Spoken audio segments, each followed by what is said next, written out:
Now, the next thing is multi-level queue scheduling. That is, we have seen about various aspects of scheduling algorithm.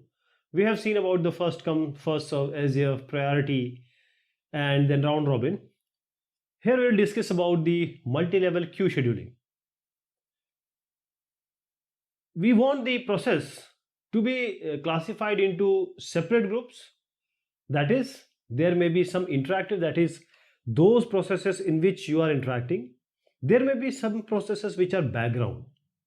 So what happens? The ready queue, now this ready queue is partitioned into several separate queues. In fact, the ready queue is again partitioned into separate queues now. So the processes are permanently assigned to these queues. Like the interactive, say they will be assigned here, and those batch will be assigned here likewise. So they are permanently assigned to one queue, and based on the property like say memory requirement, say process priority or process type. And now each queue, each partition, or you can say each resulting queue has its own scheduling algorithm.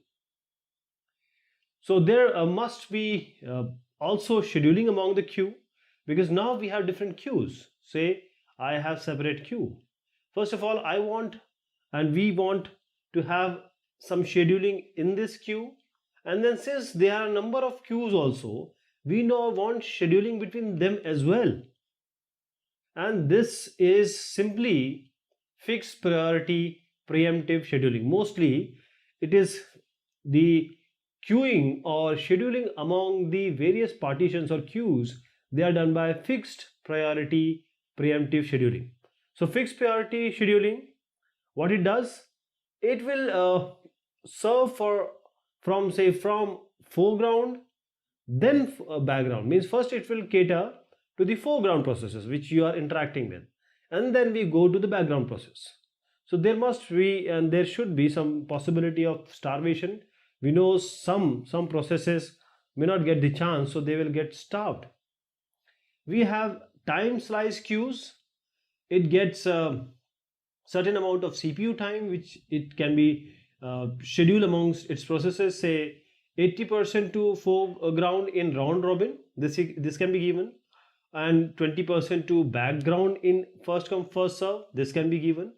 So the priority, as we said, between the queues, which processes shall be catered first?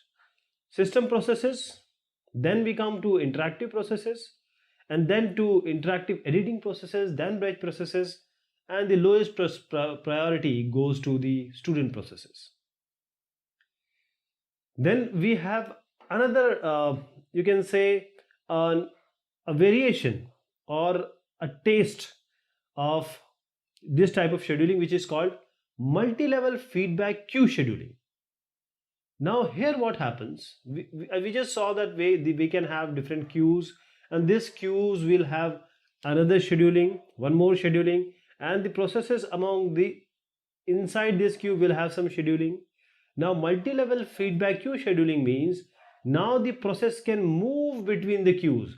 Previously the system processes cannot move to the student processes, where the student processes are there. They are taken or they are dealt separately, but here the processes can move between queues. And now process with different CPU characteristics, they are now separated.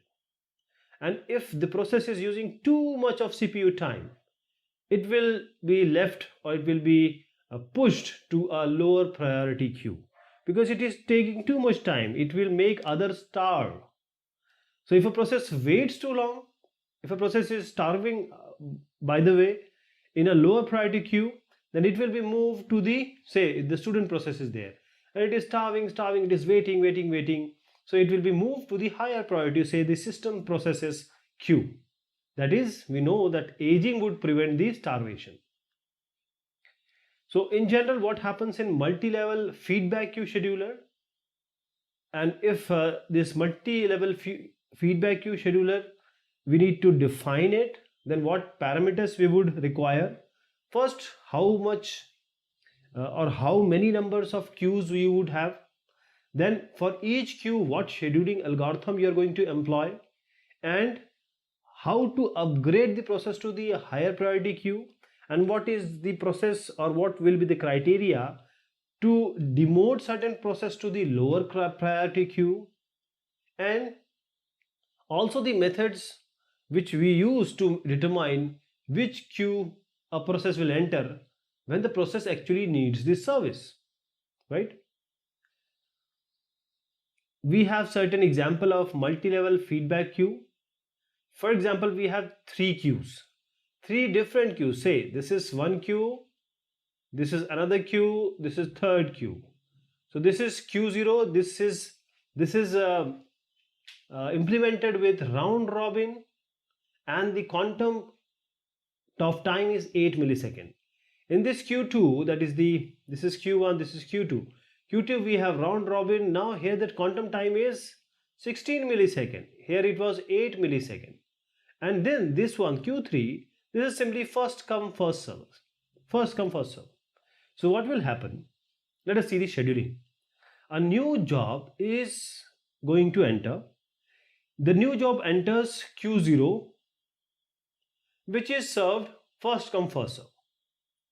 Now, when it gains the control of the CPU, it will only get 8 millisecond.